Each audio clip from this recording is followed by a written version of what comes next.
أعوذ بالله من الشيطان الرجيم. بسم الله الرحمن الرحيم.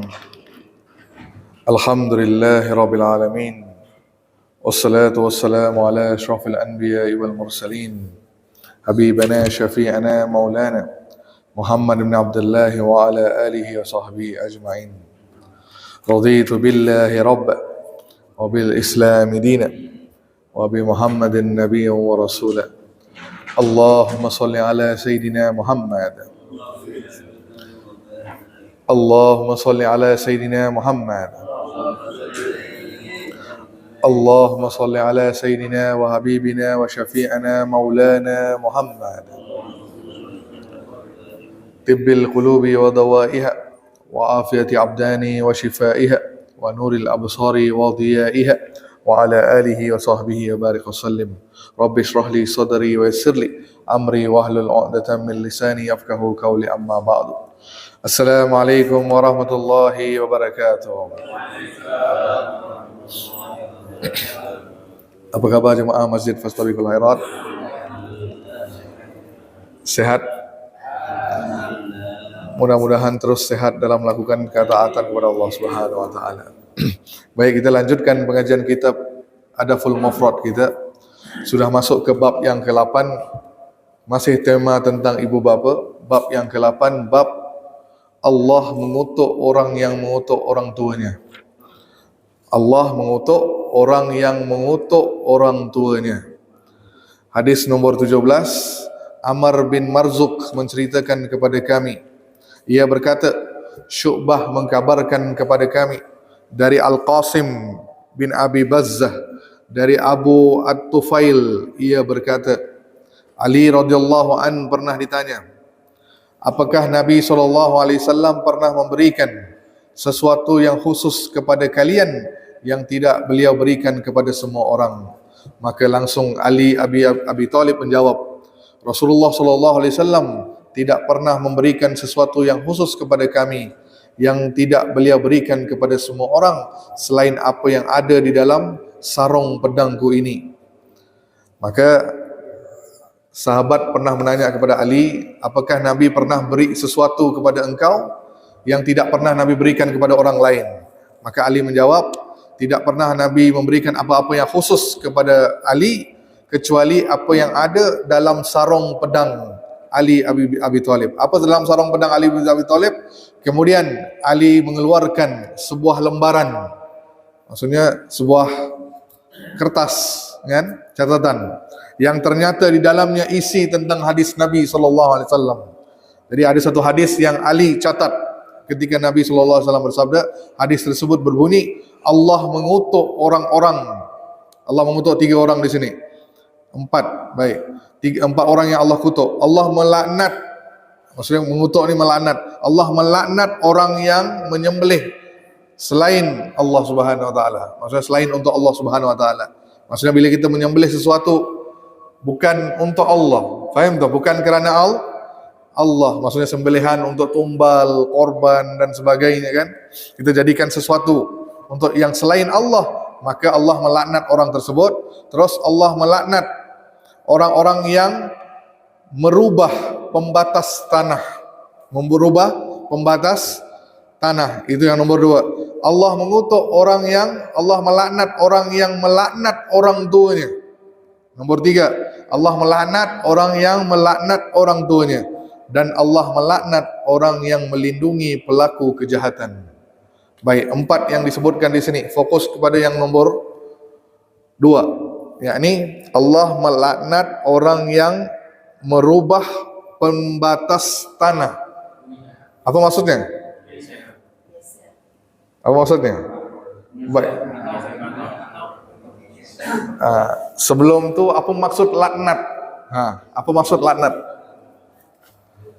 Laknat tu apa artinya? Allah melaknat.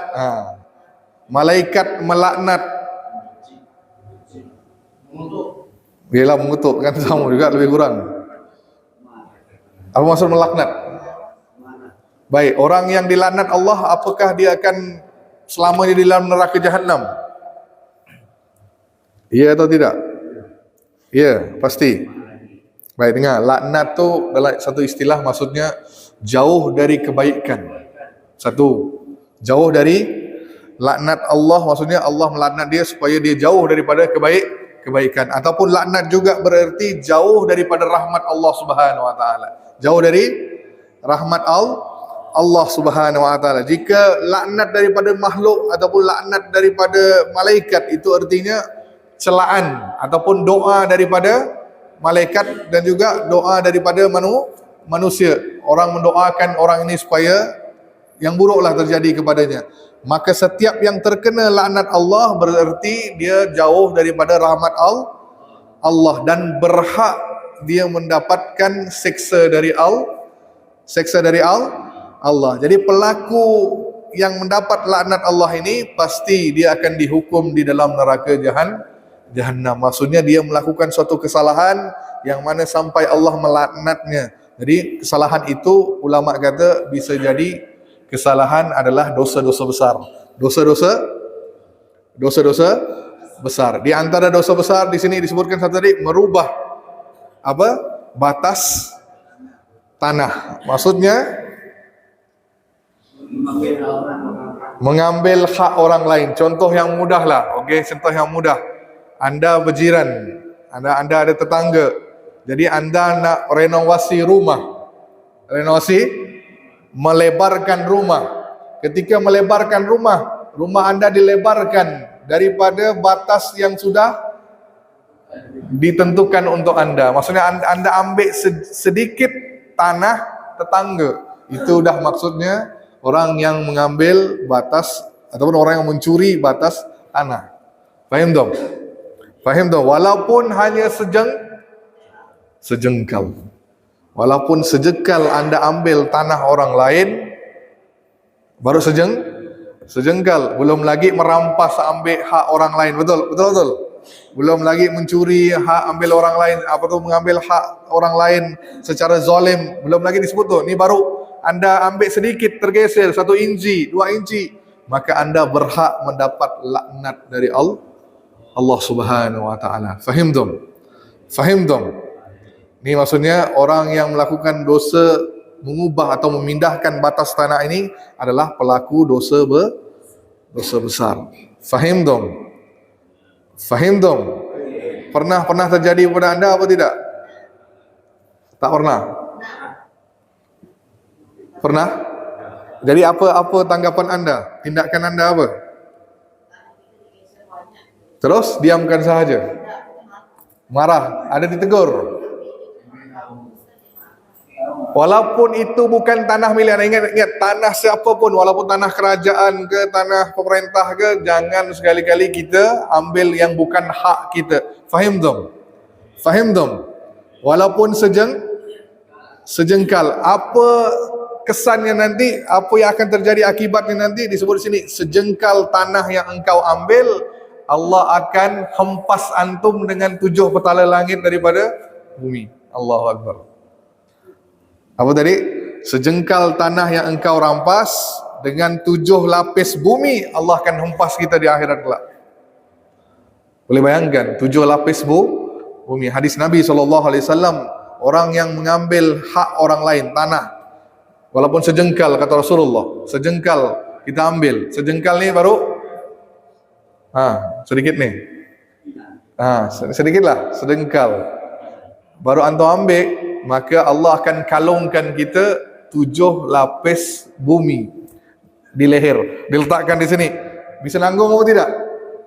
Maksudnya seluruh bumi diletakkan. Kau nak tanah sangat, ambillah seluruh tanah, kata Allah.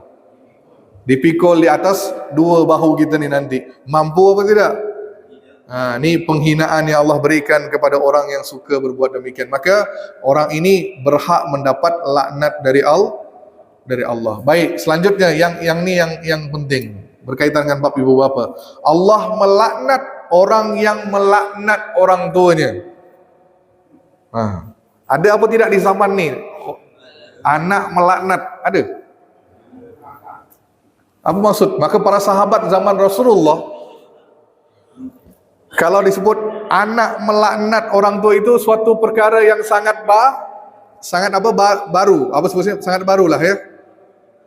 Sangat baru di zaman Nabi sallallahu alaihi wasallam, sebab orang-orang Arab di zaman Rasulullah itu tidak melakukan perkara yang seperti yang kita lakukan sekarang ni.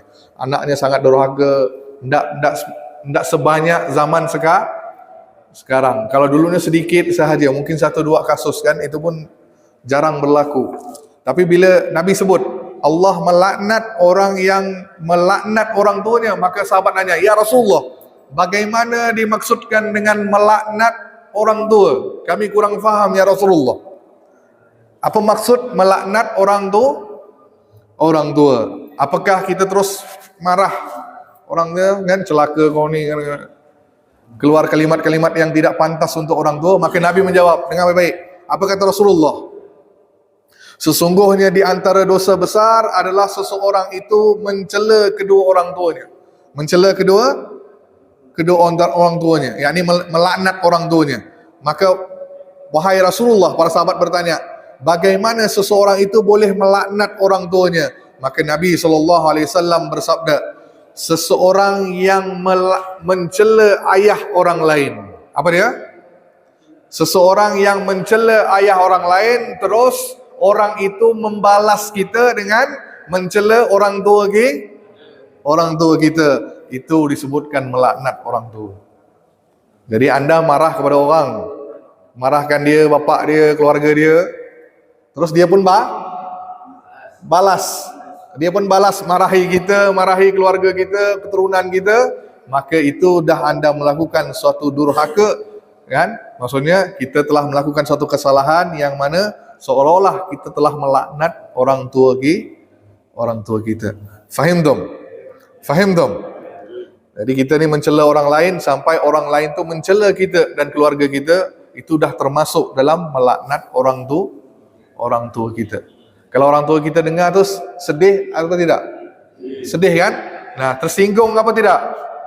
Apa pula kesalahan anak aku pula aku kena marah, betul? Nah, jadi tersinggung orang tua kita, itu dikira melaknat orang tua. Maka Nabi mengatakan di sini Allah melaknat orang yang melaknat orang tuanya. Baik, terus di sini Allah melaknat orang yang melindungi pelaku kejahatan. Jadi orang yang melakukan kejahatan dia dapat dosa. Terus orang yang bersubahat pun akan menanggung yang sama. Bersubahat. Betul bersubahat kalimatnya sini? Betul? Ikut mengiyakan perbuatan dia, bantu dia lagi. Nah, anda akan layak mendapat laknat dari Allah. Baik, selesai bab 8, bab 9. Nah, ni agak panjang hadisnya. Bab berbakti kepada orang tua tidak dalam kemaksiatan. Bab 9, berbakti kepada orang tua tidak dalam kemaksiatan. Hadisnya panjang. Saya bacakan. Muhammad bin Abdul Aziz menceritakan kepada kami. Ia berkata, Abdul Malik bin Al-Khattab bin Ubaidullah bin Abi Bakrah Al-Basri menceritakan kepada kami, aku bertemunya di Ramallah, dan ia berkata, Rashid bin Abu Muhammad menceritakan kepadaku dari Syahar bin Shu'aib dari Ummu Abu Ardarda, dari Abu Ardarda, dari Abi Darda, sahabat Nabi, Abu Darda. Pernah dengar nama ni? Sahabat Nabi Abu Darda. Apa kata sahabat Nabi ni? Rasulullah pernah mewasiatkan kepada aku 9 hal. Apa dia? Nabi SAW pernah mewasiatkan kepada Abu Darda 9 hal. Jadi kalau wasiat ini suatu yang penting, sangat penting. Apa 9 hal yang Nabi sampaikan kepada Abu Darda? Yang pertama, Abu Darda kata, jangan menyekutukan Allah dengan sesuatu pun, sekalipun engkau diancam bunuh, ataupun kau dipenggal kepala, ataupun kau dibakar. Apa dia? Jangan pernah menyekutukan Allah dengan sesuatu pun, walaupun engkau diancam bunuh, walaupun kepala engkau akan dipenggal, walaupun kau akan dibakar. Nah, boleh faham? Maksudnya walaupun nyawa kita di hujung tanduk, orang suruh antum menyekutukan Allah, maka jangan pernah lakukan. Sebab dosa yang paling besar dan tidak akan, kalau tadi kan dosa kabair. Dosa kabair ini anda akan diseksa dalam neraka. Selesai seksaan, insya-Allah selama hati anda itu anda ni ahlul tauhid, orang yang apa? Ada kalimat la ilaha illallah, pasti akan dimasukkan dalam syurga. Selesai hukuman. Faham tak? Ni dosa kabair. Dosa durhaka, dosa tidak solat, dosa mencuri, membunuh, berzina. Ini dosa-dosa kabair, dosa-dosa besar. Tapi ketika anda tidak bertaubat, terus di akhirat anda mendapat hukumannya. Anda akan diseksa dalam neraka jahanam sampai waktu yang ditetapkan. Selesai dah hukuman. Selama anda ini ahlul tauhid. Maksudnya apa? Mengucapkan la ilaha illallah. Walaupun dia tak solat, tapi dia la ilaha, macam zaman kita lah, Islam KTP. Betul? Nama dia Islam, tapi hanya sekadar di atas KTP, tidak pernah solat, tidak pernah buat apapun. Tetap dia akan dihukum dalam neraka. Selesai hukuman, dia akan dimasukkan dalam syurga Allah. Selama apa tadi? Dia tidak mengotori kalimat la ilaha illallah. Maksudnya apa kunci nak masuk syurga? La ilaha illallah. Jadi kalau orang non muslim, maaf, dia buat banyak amal tapi tidak menyebut kalimat la ilaha illallah, masuk neraka dan kekal di dalamnya. Faham tak? Kekal di dalamnya. Ini pegangan ahli sunnah wal jamaah. Sama juga ahli sunnah mengatakan apa? Walaupun kita buat dosa besar, selama tidak buat dosa satu tu, yakni dosa syirik, mengotori kalimat la ilaha illallah, pasti antum akan dimasukkan dalam syurga. Baik. Nah, berbalik kepada hadis Nabi tadi, wasiat yang pertama, jangan pernah mensyirikkan Allah. Faham dong? Walau dalam apapun keadaan. Faham dong? Dosa yang tidak akan Allah ampuni, dosa syirik. Kekal selamanya di dalam neraka jahannam. Kekal bersama dengan orang kafir, bersama dengan orang munafik, bersama dengan iblis dan syaitan. Ini dia teman-teman kita dalam neraka nanti. Kalau masuk neraka lah. Mudah-mudahan tidak dimasukkan dalam neraka Allah Subhanahu wa taala. Mudah-mudahan semua dimasukkan dalam syurga Allah Subhanahu wa taala. Baik. Poinnya apa tadi? Walaupun anda itu diambang bahaya, sampai nyawa anda boleh terancam, jangan pernah mensyirikkan Allah. Orang tunjukkan pedang pada kita. Kau keluar agama Islam sekarang. Kalau tidak aku bunuh. Maka tetap anda bertahan. Faham tak? Jangan kerana takut nyawa hilang, anda pun keluar daripada Islam. Itu dah menjadi kufur lamanya. Faham tak? Ada suatu kisah. Bila saya sebut tentang mensyirikkan Allah ini, sampai nyawa antum terancam tu, teringat satu kisah. Ashabul Uqdud. Pernah dengar? Tak pernah? Surah Al-Buruj. Ada? Surah Al-Buruj. Kalau tak salah saya, ayat yang keberapa surah Al-Buruj? Awal-awal surah Al-Buruj. Tahu kan surah Al-Buruj? Surah ke-85. Ada? Ayat yang keempat. Mulai dari ayat keempat, tak salah saya. Qutila ashabul uqdud. Qutila ashabul uqdud. An-nari zatul waqud. Betul? Pak Imam sambung. Apa? Izhum alaiha qu'ud wa hum ala ma yaf'aluna bil mu'minina syuhud. Nah, ini dia. Qutila ashabul uqdud. Maka binasalah kata Allah. Qutila, binasalah orang-orang yang membuat parit. Apa cerita tentang orang yang buat parit ni? Mau dengar apa tidak ni?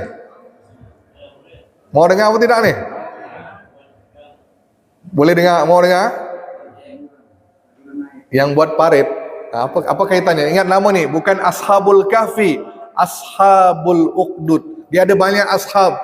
Ada Ashabul Kahfi, penghuni gua. Terus ada ashabul ukhdud yang gali paret. Terus ada ashabul qaryah, surah Yasin. Surah Yasin ada ashabul qaryah. Baik, di antara kisah yang saya nak sebutkan ni, kisah ashabul ukhdud. Ashabul ukhdud. Baik. Apa kisahnya? Nabi SAW menyampaikan kepada kita. Nabi cerita ni. Ini langsung dari Rasulullah SAW. Disebut dalam hadis riwayat Muslim. Hadis riwayat Muslim. Tentang ada seorang raja. Ada seorang raja di suatu zaman. Allahu alam zaman mana tidak disebutkan. Sebelum Islam. Zaman dulu-dulu. Raja ini dia mengaku dirinya sebagai Tuhan. Sebagai Tuhan. Ngaku dia dah Tuhan. Jadi semua rakyatnya beriman kepada raja ni. Maksudnya sebagai Tuhan. Anggap dia sebagai itu Tuhan. Jadi raja ni ada ahli sihir.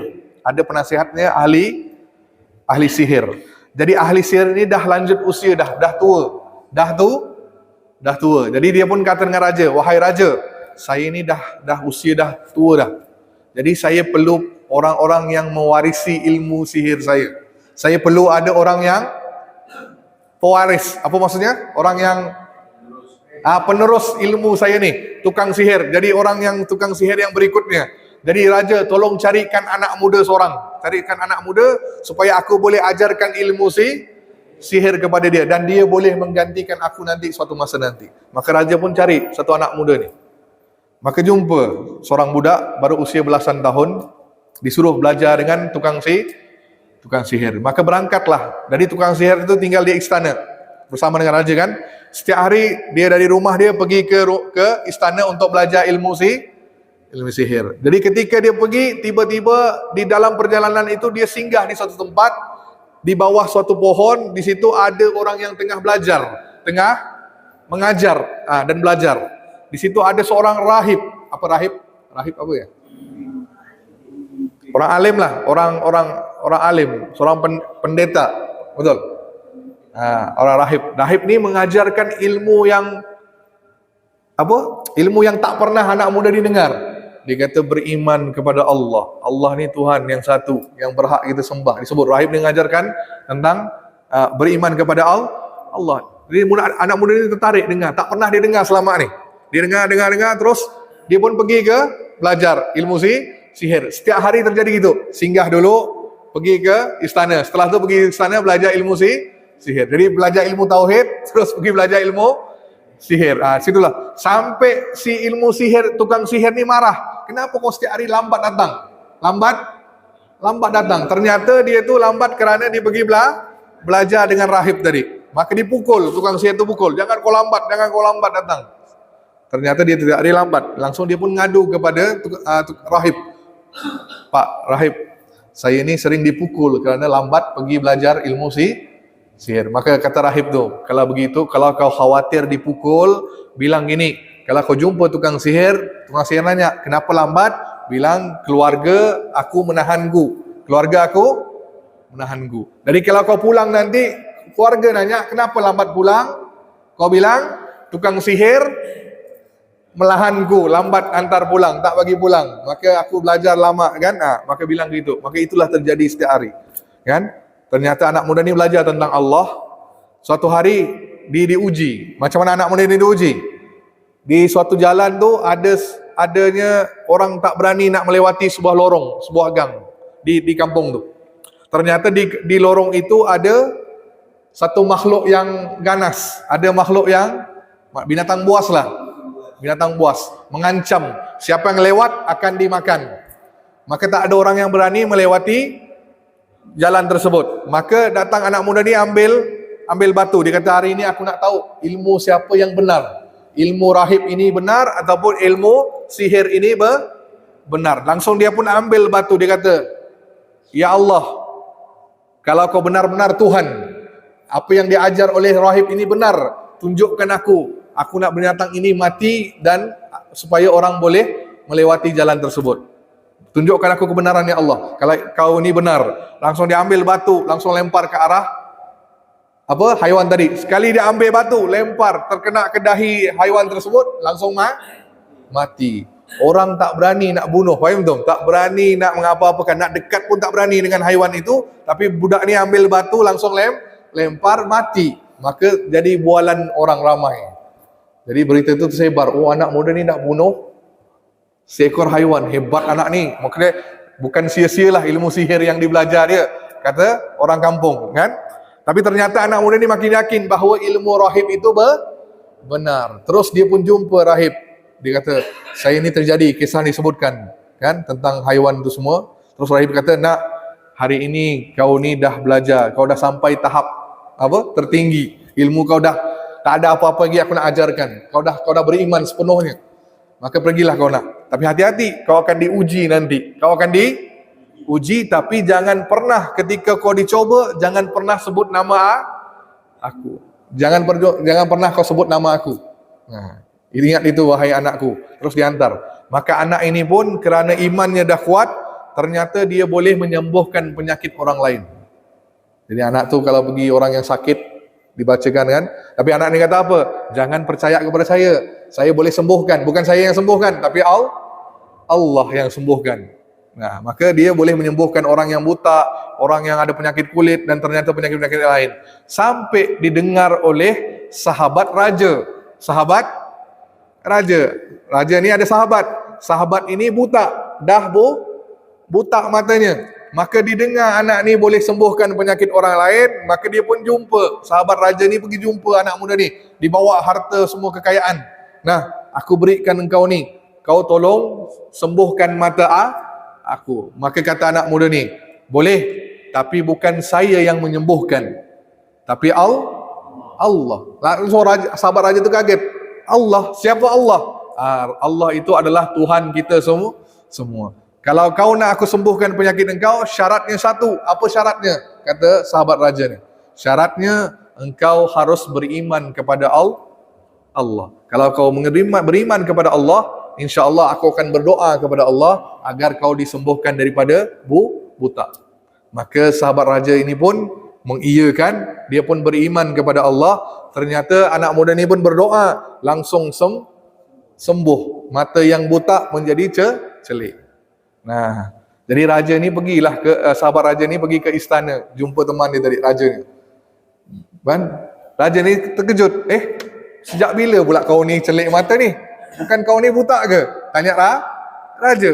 Macam mana kau boleh sembuh? Kan? Siapa yang menyembuhkan? Maka kata sahabat raja ni, Rabbi,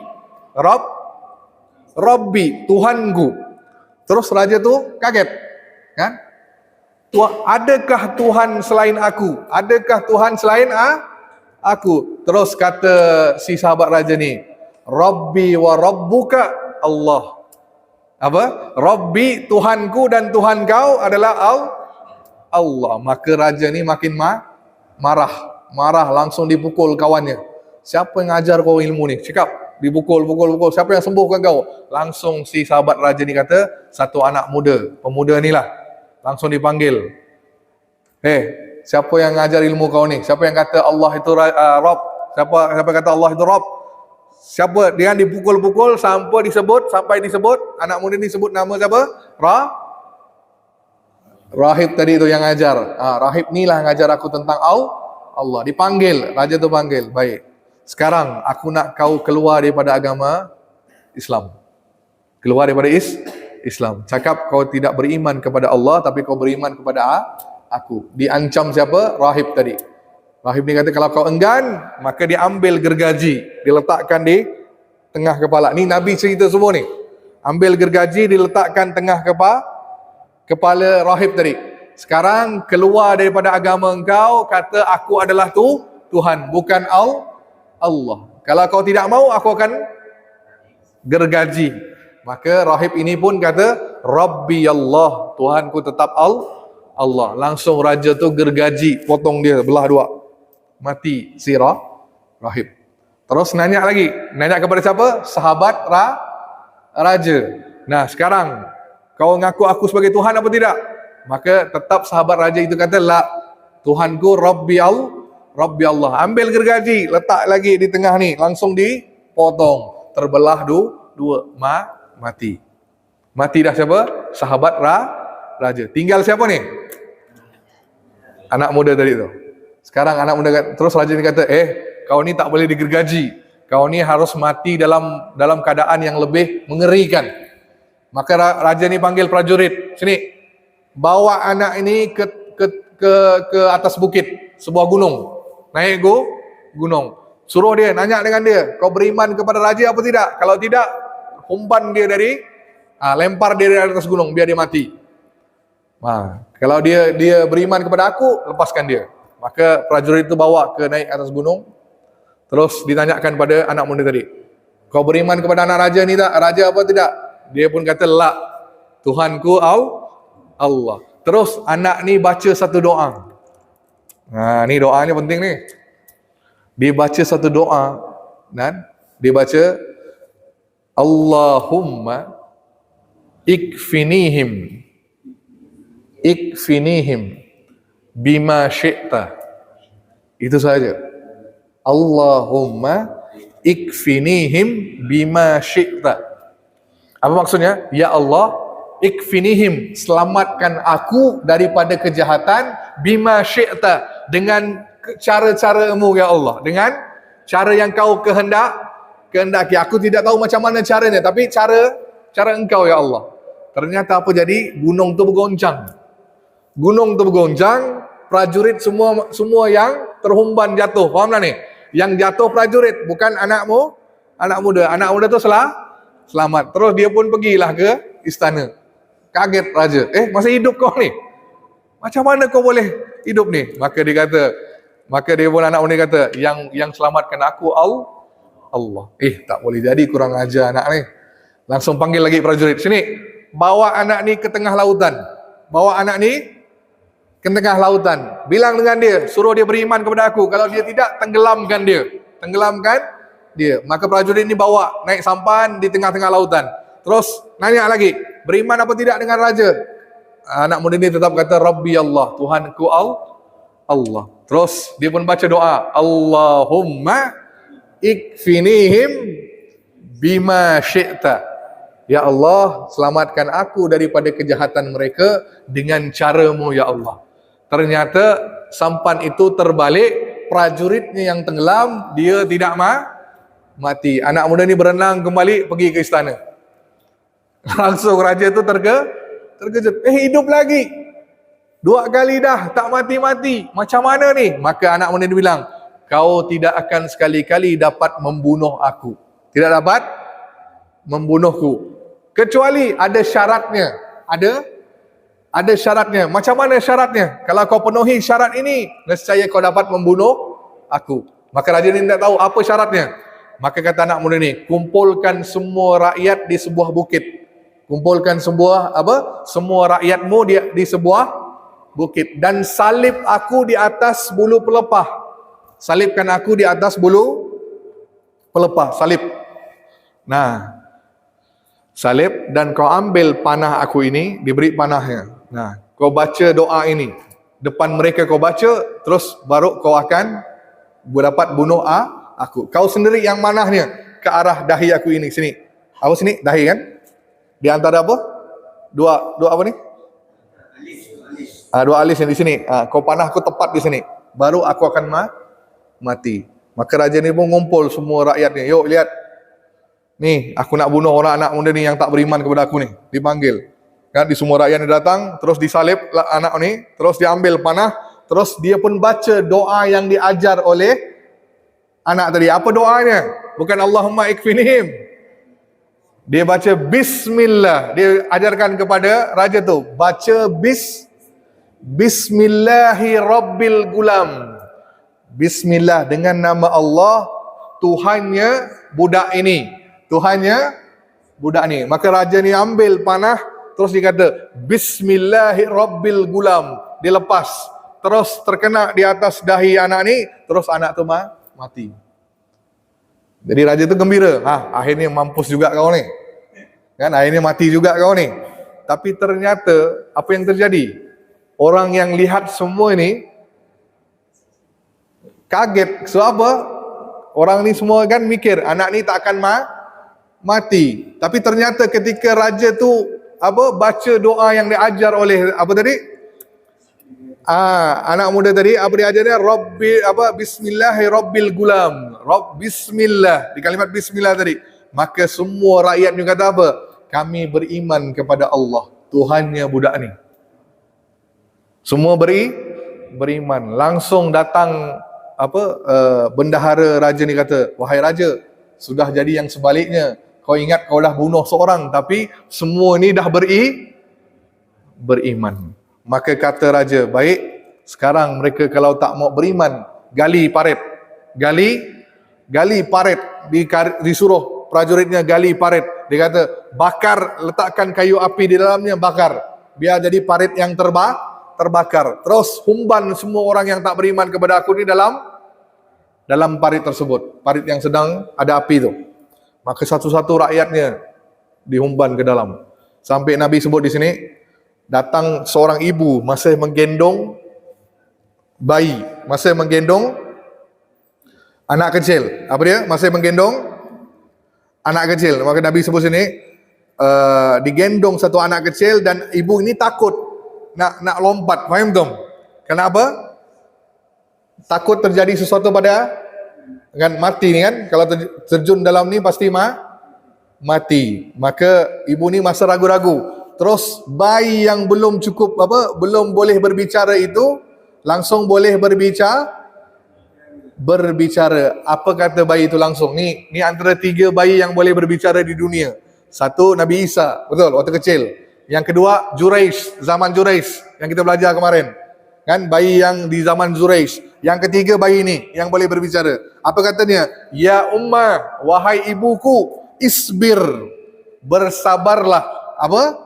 Bersabarlah, fa innaka alal haq, engkau berada di atas kebenaran. Wahai ibu, bersabarlah, sesungguhnya engkau berada di atas kebenaran. Langsung ibu ni bila dengar anak tu ngomong, langsung dia pun dengar anaknya lompat di dalam parit itu. Mati dalam keadaan beriman kepada Allah. Itu kisah tentang apa tadi? Ashabul Ukhdud. Maksudnya apa? Walaupun nyawanya diancam, tetap mereka beriman kepada Allah. Faham tak? Jadi walaupun dia mati dalam keadaan syahid dan dijanjikan syurga Allah Subhanahu wa taala. Faham tak? Jadi ulama kata ni doa yang boleh anda amalkan. Apa doanya tadi? Allahumma ikfinihim bima syi'ta. Jadi ulama kata kalau anda diambang bahaya, ada yang nak rampok, ada yang nak cuba pegal dan sebagainya, nyawa dah terancam, maka baca doa ini. Faham tak? Allahumma ikfinihim bima syi'ta. Baik, itu yang wasiat Nabi yang pertama. Wasiat yang kedua, jangan pernah meninggalkan solat dengan sengaja. Apa dia? Jangan pernah meninggalkan solat secara sengaja, sebab siapa yang meninggalkan solat dengan sengaja, maka dia telah terlepas daripada jaminan Allah. Jadi solat 5 waktu itu wajib. Jadi barang siapa yang meninggalkan solat, maka dia telah terlepas daripada apa? Jaminan apa? Jaminan Allah. Apa maksud terlepas daripada jaminan Allah? Maksudnya di sini anda ni tidak dijaga oleh Allah. Faham tak? Baik di dunia walaupun di akhir, sama juga di akhirat. Maka saya suka dengan kata-kata Sayyidina Umar. Apa kata Sayyidina Umar? Mengabaikan solat, maka urusan lain akan diabaikan oleh Allah Subhanahu wa taala. Apa dia? Jika anda mengabaikan solat, maka urusan anda akan Allah tidak akan pandang. Faham tak? Maka jangan meremehkan solat, sebab anda akan menjadi penghuni neraka Saqar. Apa tu? Neraka apa? Maka dalam Quran kan ada apa ayat Qurannya? Ma salakakum fis saqar. Betul? Ma salakakum fis saqar? Qalu lam naku minal musallin. Tahukah kamu apa yang kamu menyebabkan masuk dalam neraka Saqar? Jadi dahulunya kami orang yang sering melalaikan solat. Jadi orang nanya kepada ni, kenapa kau masuk dalam neraka Saqar?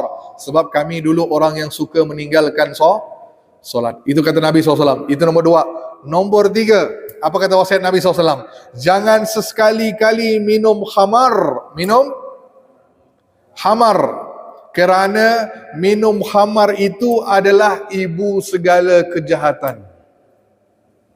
Apa dia? Jangan engkau minum khamar. Apa itu khamar?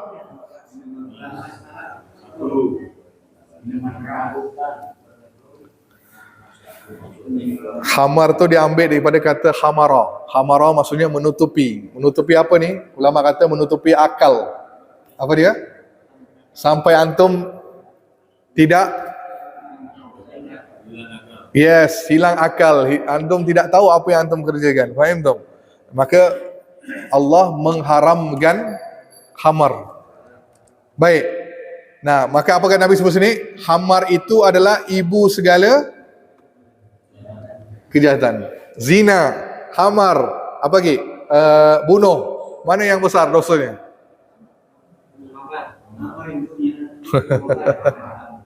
Maka ada kisah. Mau dengar kisah nak ni?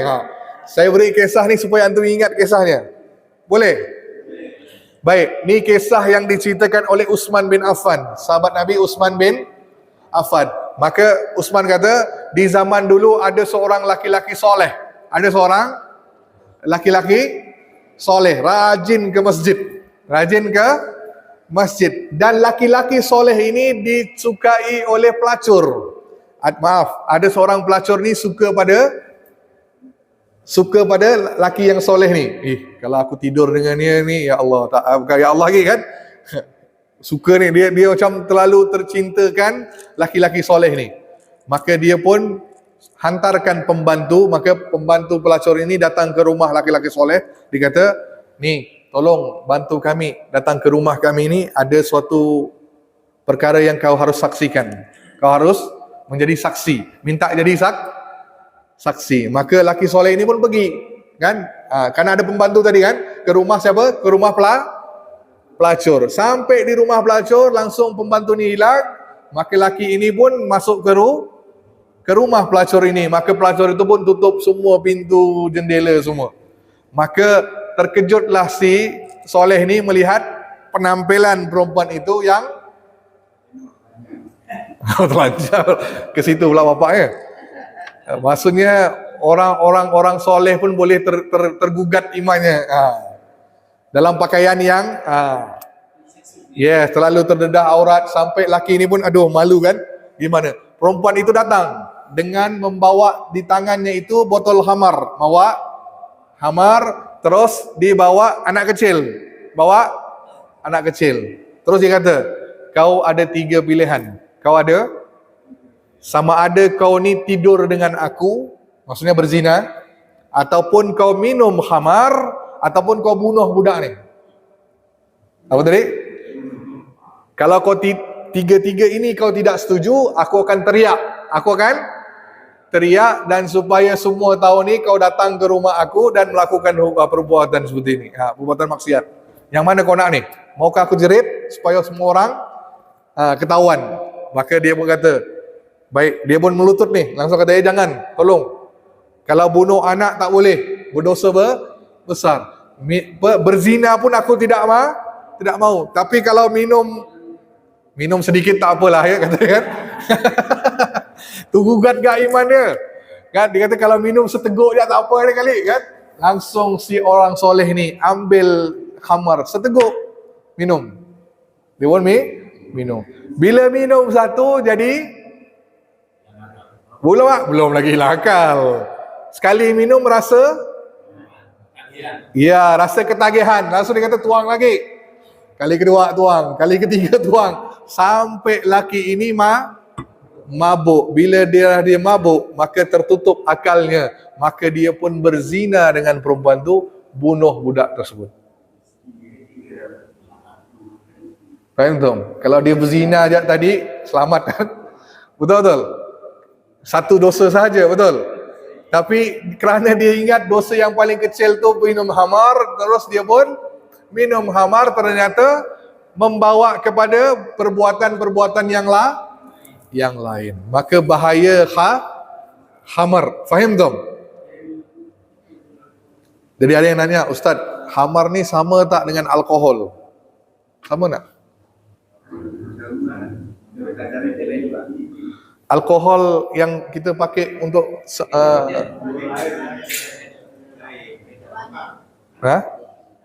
sama apa tidak? Lain? Kalau ada orang yang solatnya pakai parfum yang ada alkohol, sah solatnya apa tidak? Ataupun ada yang bilang najis? Sebab dalam Quran Allah sebut hamar itu rijisun. Rijisun maksudnya najis. Najis. Hamar ni najis. Allah kata najis. Jadi kalau antum yang semprot tu bawa ke solat, haram apa tidak?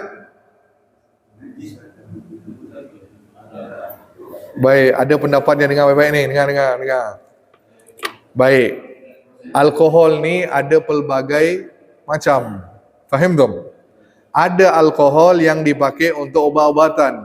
Ada yang dipakai untuk kosmetik. Kan? Untuk ubat-ubatan. Contoh anda luka, anda sapu alkohol apa tidak? Apa supaya tidak infeksi, betul? Itu boleh antum minum ke? Matilah kan? Gak faham dong? So ada alkohol yang boleh, yang ada khusus, tak ada masalah. Faham dong? Untuk ubatan. Terus kosmetik, parfum, kan? Bisa nak minum tu? Tak bisa juga. Faham dong? Tidak akan mendatangkan mabuk, tapi nyawa akan hilang. Maka ada alkohol memang namanya alkohol khusus kan? Yang memang kalau kita minum akan mabuk. Dan ini mabuk ni bukan hanya khamar, narkotik, apa? Betul?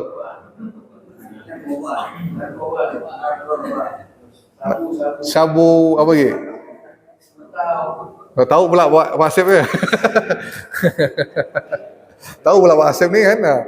Nah, narkotik pun dikira masuk dalam kategori khamar sebab boleh